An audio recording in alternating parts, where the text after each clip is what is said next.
Coucou, ici Coach Lisa Star, apôtre de Jésus. Voilà, je reviens avec une nouvelle parole prophétique qui dit ceci: ne vous laissez pas faire. D'accord, vous avez l'autorité dans le Christ. Effectivement, donc l'esprit de Léviathan, qui est un esprit nous avons vu précédemment dans d'autres paroles prophétiques, fait que souvent les gens veulent vous piétiner, pensent qu'ils peuvent vous piétiner parce que voilà, ils vous voient, vous êtes gentil, vous êtes sympa, ils pensent que ça va marcher sur vous. Mais en fait, en tant que personne, j'ai envie de dire prophétique, une personne prophétique, enfin, je veux dire une personne inspirée par le Saint-Esprit, qui marche dans le Saint-Esprit, vous êtes capable de détecter les mensonges, vous êtes capable de détecter ces esprits qui veulent vous intimider, vous êtes capable de tout, vous êtes capable de détecter ces mauvais esprits, ces esprits de menteurs qui twistent les choses, qui vous mentent clairement, qui inventent des choses, qui sont parfois méchants, hein, même sans les gens ne s'en rendent pas compte, mais parfois ils peuvent omettre de faire quelque chose, justement, la chose qu'il faut, et par exemple, de vous demander de vos nouvelles, de vous demander de s'intéresser à vous. Ben, ça, c'est l'esprit de Léviathan. Ils s'intéressent uniquement à eux-mêmes.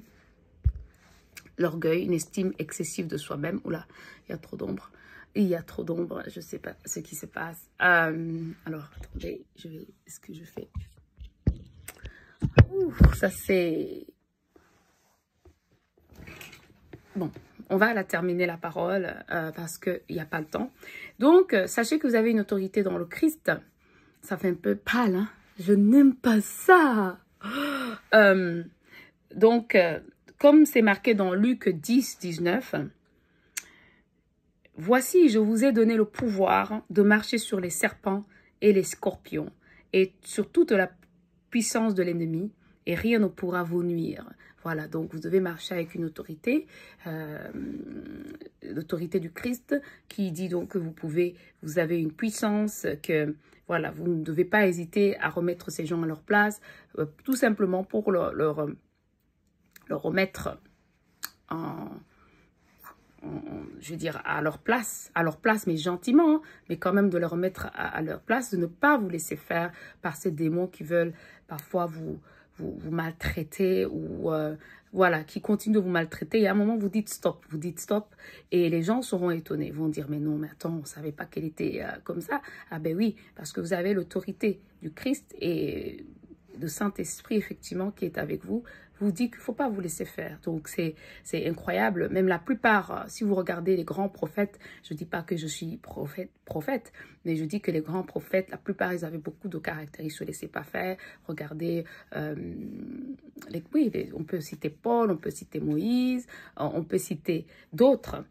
Vous verrez que ce sont des gens qui ne se laissent pas faire, même quand ils se font intimider parfois par des rois qui leur disent non, non, tu ne peux pas prophétiser comme ça, tu dois prophétiser dans mon sens. Non, non, tu ne te laisses pas faire, tu dis exactement ce que le Seigneur t'a dit de dire. Donc, il y a des gens qui seront même très contents à la fin quand tu leur diras la vérité. Ils vont dire, waouh, oh, je ne savais pas que j'étais dans l'erreur. Oui, parce qu'ils sont parfois possédés par un mauvais esprit, ils ne se rendent pas compte. Surtout les gens qui sont possédés par l'esprit de Léviathan, comme c'est un esprit très fort, ils ne se rendent même pas, ils n'arrivent même pas à le dominer. Donc, il n'y a que toi qui dois user du Saint-Esprit et notre Seigneur Jésus-Christ. En fait, tu utilises quelque part pour sauver ces personnes, pour que ces personnes ne continuent pas vers l'autodestruction, et voilà, pour qu'ils puissent connaître le salut. Donc, il faut être ferme. C'est par exemple dans le cadre d'une relation amoureuse qu'il faut faire entre un homme et une femme. Ève et Adam, tu es sûr que c'est l'homme de ta vie, et lui, il est sûr que c'est la femme de sa vie. Donc là, c'est là que tu regardes. Sinon, ça sert à rien.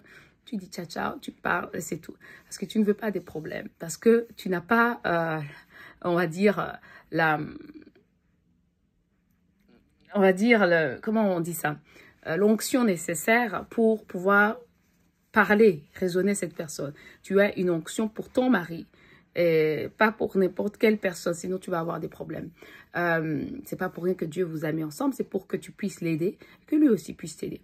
Donc, à ce moment-là, comme je disais, tu dois pas toujours aller dans le sens de la personne, même dans le cadre des fiançailles. Hein, non, non, non, non. Si tu vois quelque chose qui est qui n'est pas correct, tu lui dis comme ça, vous réglez les choses justement avant le mariage. C'est très important.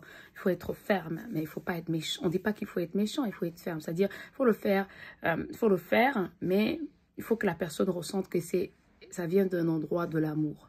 D'accord? Il faut prier pour cette personne. Il faut que cette personne sache que tu es en train, en fait, tu veux son bien, que tu pries pour cette personne et que tu es pas en train de, finalement, de vouloir prendre le dessus, surtout quand c'est un homme, il n'aime pas ça, qu'une femme prenne le dessus. Non, il faut que tu puisses connaître ta place à un moment donné. Mais quand il s'agit de recadrer ou de te protéger, de te défendre, tu dois le dire. Tu dois le dire parce que voilà. Donc, c'est ça, c'est ça. Donc, la parole prophétique d'aujourd'hui, c'est que voilà, tu es son Ève, il est ton Adam. Donc, tu as absolument le droit de le recadrer, de lui dire ce qu'il faut. C'est comme ça que tu l'aides, en fait. C'est pas spécialement dans les choses physiques, mais parfois, c'est dans des choses spirituelles. Comme ça, tu l'aides et petit à petit, il évolue. Mais avec amour, tu l'aides sans orgueil. Parce que sinon, toi aussi, tu rentres dans l'orgueil. Alors, vous deux, c'est l'esprit, vous allez attraper, vous deux, ça veut dire que tu as été contaminé par cet esprit de Léviathan. Non, non, il faut prier, il faut que le Saint-Esprit prenne le dessus, il faut que tu puisses te calmer et parler avec calme, voilà. Et parfois, la distanciation, c'est vraiment la meilleure manière. Oui, la distanciation, c'est vraiment une manière d'éviter justement que ça n'escale. Donc, il n'y a rien de mal, je trouve, à ce que un homme et une femme vivent séparément le temps qu'ils soient à l'aise. Surtout quand il y a un problème aussi important que,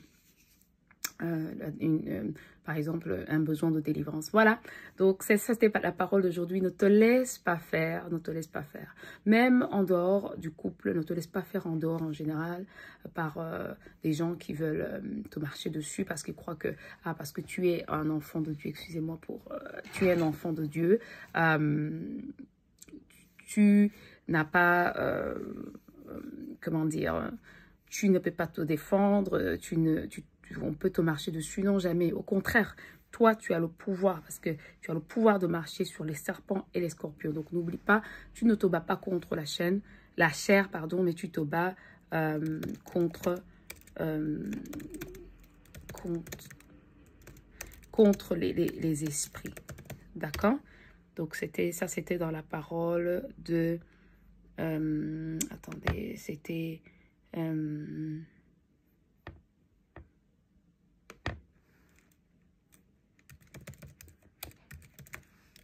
cet instant-là, oui, on a eu un petit retard parce que je cherche...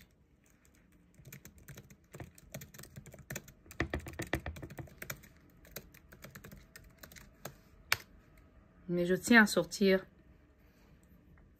C'est Éphésiens, chapitre 6, verset 12. « Car nous n'avons pas à lutter contre la chair et le sang, mais contre les dominations, contre les autorités, contre les princes de ce monde des ténèbres, contre les esprits méchants dans les lieux célestes. » Donc, ce n'est pas contre la personne que tu te bats contre parfois certains esprits familiers.